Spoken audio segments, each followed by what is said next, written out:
We are about to have one of the main treats of this evening. And it's not Frank Sinatra, I'm going to tell you that right now. Although it would be great if we had him, you know.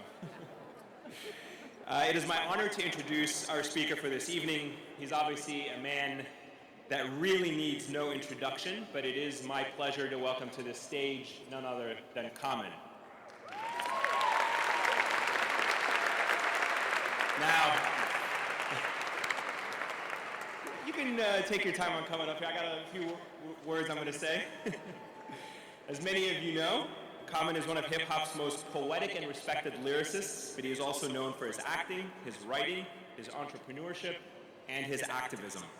Throughout his illustrious career, he has recorded 10 studio albums, made countless appearances on television and in film, and has been nominated and awarded some of the highest honors in the industry, including multiple Grammy Awards, and most recently, you all may recognize him from his performance in the 2014 film Selma and from his Oscar-winning song, Glory.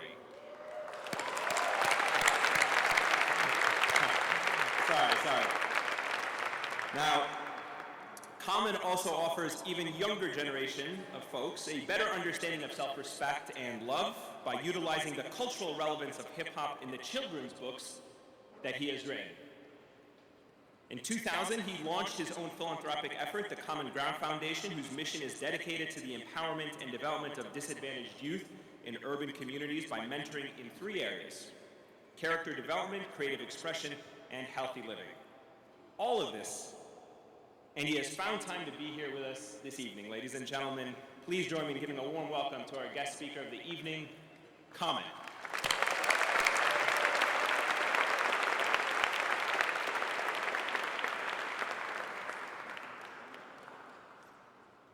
Peace and good evening to everyone.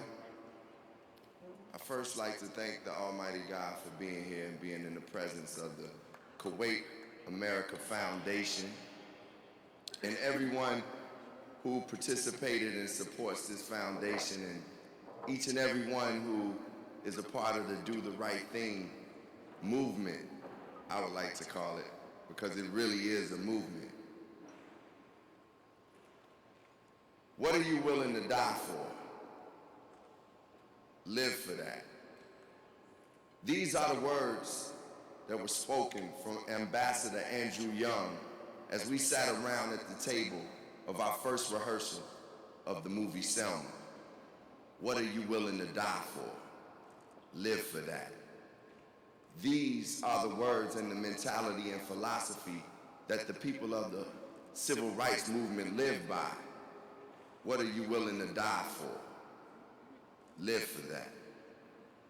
Well, when Ambassador Young said these words that night, I went home and thought, what am I willing to die for? And what am I living for? Well, I know that I was willing to die for my belief in God. I know I'm willing to die for love, but what really have I been living for? I thought about what I was living for, and for many years of my life, I've been living to be a great MC, a great actor, a great artist, a great speaker. But what really does greatness entail? I started to think about that night and said, greatness has to have a purpose to it. Being great is not just for your own glory and your own, light to get to you. Being great is something that you share with others, and reaching that greatness and that purpose will enlighten and inspire others. Well, when I was 12 years old, I liked to do a lot of different things. I liked to play basketball. Y'all seen the movie Just Right, right? If you haven't seen Just Right, you can see I can play ball, right? You seen it, you said you seen it way in Kuwait, right? You can see I got game, right? Well, I like to play basketball. I was a very good student in math. And I loved music. But I found something, and I found a purpose through writing. So me being here and being able to speak to you all who have been a part of Do the Right Thing is just it's an honor because I found my voice in writing. And as I heard the young lady, Miss Diaz from Boston, who was on the tape, say that some things you couldn't express within yourself that you can express in writing is a true statement. Because I really was able to find myself by being a writer and finding my purpose. My purpose began to evolve and develop. And I just want to encourage each and every one of you, no matter how old, young, that our purpose is the greatest thing that we have to give to this world. And once we find it, we got to continue on that mission by believing in it. Believing in your purpose. And believing in your purpose is truly taking that purpose to everywhere you go and knowing that that's what you're here for.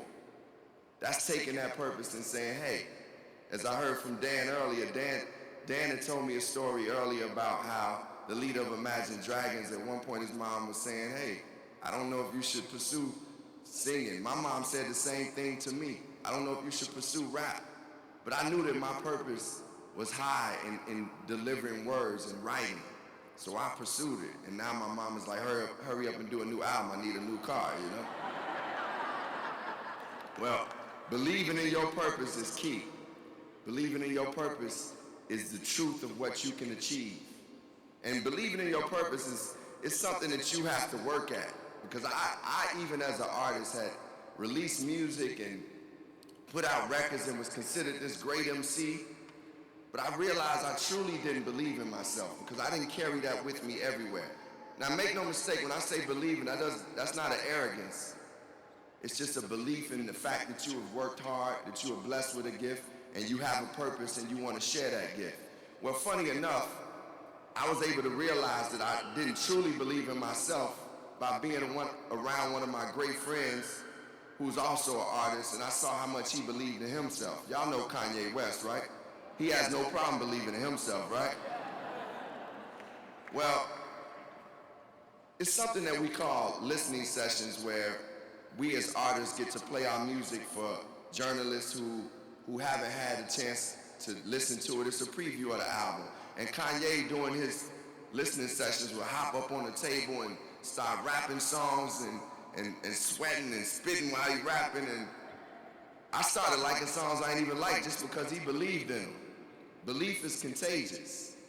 Belief is contagious. And if you believe in your purpose, you can take that purpose wherever you decide to go. Well, when it was time for me to do my listening sessions, I didn't hop up on the table, but I believed in it. I believed in it. And I told the writers, hey, this is a classic album. And lo and behold, when I released that album, it was the album the first time ever that I released the album, and it immediately got classic reviews. And I said, hey, this belief thing is working. That same year, I got nominated for 5 Grammys off of that album, B. I said, this belief thing is for real. Believing in your purpose, but that purpose wasn't just for me, right? I started knowing that what I'm doing through my writing, what I'm doing through my music, and what I'm doing being able to speak to and giving this platform, I can use it to inspire others. That's how I will reach my greatness. But there's something else I want to say to you all that's participating and do the right thing. And all of us in this room, no matter how much you believe in yourself, you're going to face challenges. Many of us spoke about coming from areas where there is violence. And I've come from an area, the south side of Chicago, which is one of the most violent places in our country and in the world. Many people call it Chirac now because of the deaths that are happening there. And they say it's more deaths there than in many wars. But it's our job to know that these challenges will be there for us to change these situations. And as we know that our purpose is there, as we find our purpose and believe in our purpose, we know that it won't be easy, but it's also important for us to go through those challenges. When I found out about a 14-year-old girl named Hadia Pendleton, who had just participated in the inauguration march, was killed, shot and killed, innocently in a park hanging out with her friends, I said, I have to do more. I felt like I was doing more, but I said, I have to do more. And I want to encourage each and every one of us, no matter what challenges we face, we have to do more. You all who have achieved great things in this Do the Right program, Do the Right Thing program, we still can do more. Me leaving that table after talking with Ambassador Young let me know that I can do more. And that my purpose and our purpose here is to serve each other. The higher we go, the more we can do for each other. But it starts with being able to serve. Well, I like to read to you all this quote because Selma has such an important impact in my life, and it's something that comes from Dr. King that deals with service. And you all have already started the service mission just by being here, participating, whether you have been a part of the Do the Right Thing program and have written things. Some of you have been here for years participating in it. Obviously, Dr. El Ibrahim has started this thing, and we acknowledge that and just want to say thank you for taking the heart and saying you wanted to do this and bring people together. And everybody who supported this, from parents to family members to friends to the people that are serving us right now, we all got to serve each other. Well, this is a quote from the great Dr. King that I would like to share with you all, and then you can get to your food. If you want to be important, wonderful. If you want to be recognized, wonderful. If you want to be great, wonderful. But recognize that he who is greatest among you shall be your servant. That's a new definition of greatness. And this morning, the thing that I like about this, by giving that definition of greatness, it means that everybody can be great because everybody can serve. You don't have to have a college degree to serve, though I would like for you all to go to college, some of you students, if that's your passion and your purpose. You don't have to make your subject and your verb agree to serve. You don't have to know Plato and Aristotle to serve. You don't have to know Einstein's theory of relativity to serve. You don't have to know the second theory of thermodynamics and physics to serve. You only need a heart full of grace, a soul generated by love, and you can be that servant.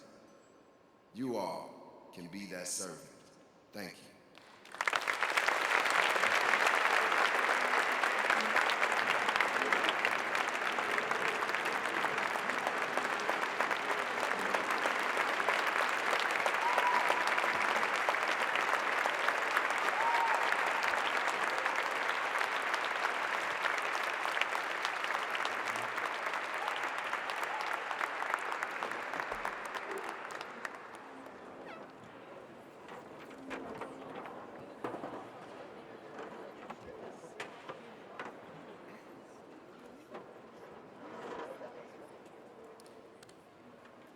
Ladies and gentlemen, let's give it up one more time for Common. Absolutely incredible words.